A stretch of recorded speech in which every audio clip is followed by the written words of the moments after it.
We traapje aan met de taxatie- en determinatiedag van Terp, Hegebeintem Kenniscentrum. En hier in de studio binnen ons coach even zien Liesbeth aan Wolde. Dat is de coördinator van het Kenniscentrum Terp Hegebeintem. En meneer Kramer is ook ons coach. Goedemiddag. Aankomende sneun, 2 maart, zullen er dus de determinatie- en taxatiedag organiseren worden in het informatiecentrum van Terp Hegebeintem. En kun je daar wat over vertellen, mevrouw Ter Wolde? Ja, dat kan. We hebben in oktober verleden jaar het voor het eerst gedaan. Een ontzettend grote toeloop is daarop geweest. Vandaar dat we nu in de herhaling gaan. Iedereen die voorwerpen heeft waar hij graag wat meer over wil weten, is bij ons welkom die dag. En dan gaan Evert Kramer en Luits en Haak kijken van wat voor item is dit, hoe oud is het, waar komt het vandaan en wat is het eventueel waard. En dat mag echt gaan om schilderijen, keramiek, zilver, detectorvondsten, als het maar oud is. En de vorige editie was dus een heel groot succes. Ja, klopt. Hoeveel tarren had je hem toen hoorn? Kun je dat omschreeuwen? Lastig te zeggen, maar ik denk dat we over de 100 mensen toen gehad hebben. En op een gegeven moment was het zo druk dat we inderdaad mensen moesten vragen om een uur later nog eens een keer terug te komen om te kijken of ze dan bijna aan de beurt waren. Dus het was echt.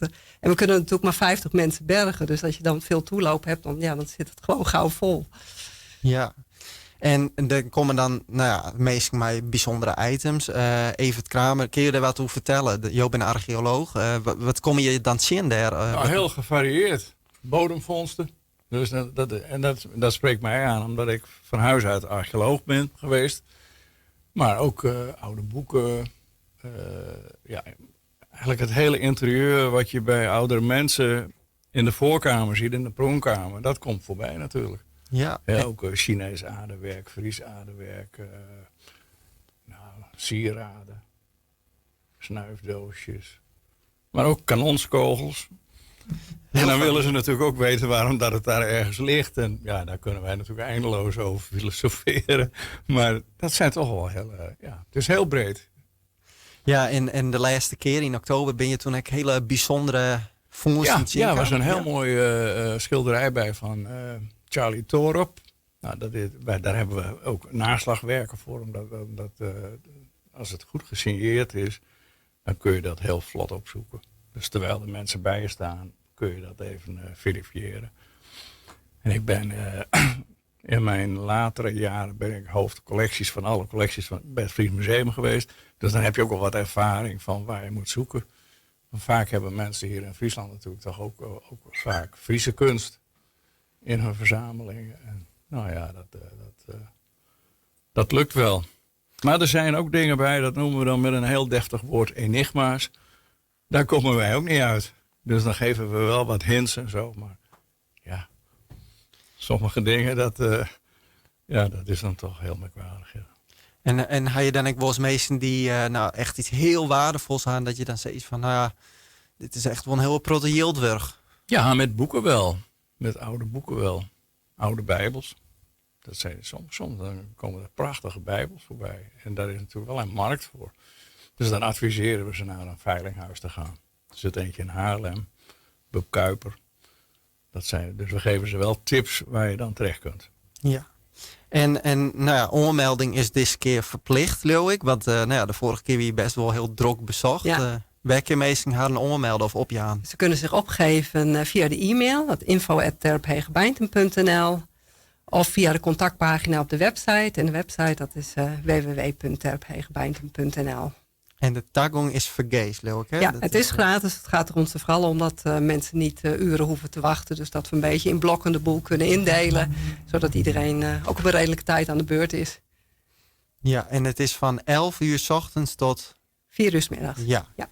En als er nou mensen binnen die denken van, ik heb geen items die ik zien laten wil, maar ik wil wel heel graag zien wat er op zo'n dag gebeurt. Kunnen die ook gewoon komen? Of? Ja, we zijn in principe ook voor de rest gewoon open. Alleen, gezien de drukte verleden keer is het niet handig dat er heel veel mensen echt speciaal ook nog komen kijken daar. Want het is waarschijnlijk gewoon al vol. En dus maar willen ze de kerk bekijken, willen ze Harstadstaten bekijken, dat kan gewoon. Dus dat is... Het archeologisch steunpunt zelf is ook te bekijken. Het Terpcafé zal behoorlijk druk zijn, vermoed ik. En Kramer, wat hoop je dat er nou nog dat mensen meenemen? Bijzondere vondsten. Het is een hoge Beintem en dat is de hoogste terp van Friesland. Dus ik hoop dat er ook deze keer weer wat terpvondsten voorbij komen. We hebben net hebben jullie een prachtige gift gekregen van een meetlat van een terpbaas. Maar er zijn ook transportbonnetjes. Die grond die werd weggegraven en dat ging naar de schrale zandgronden.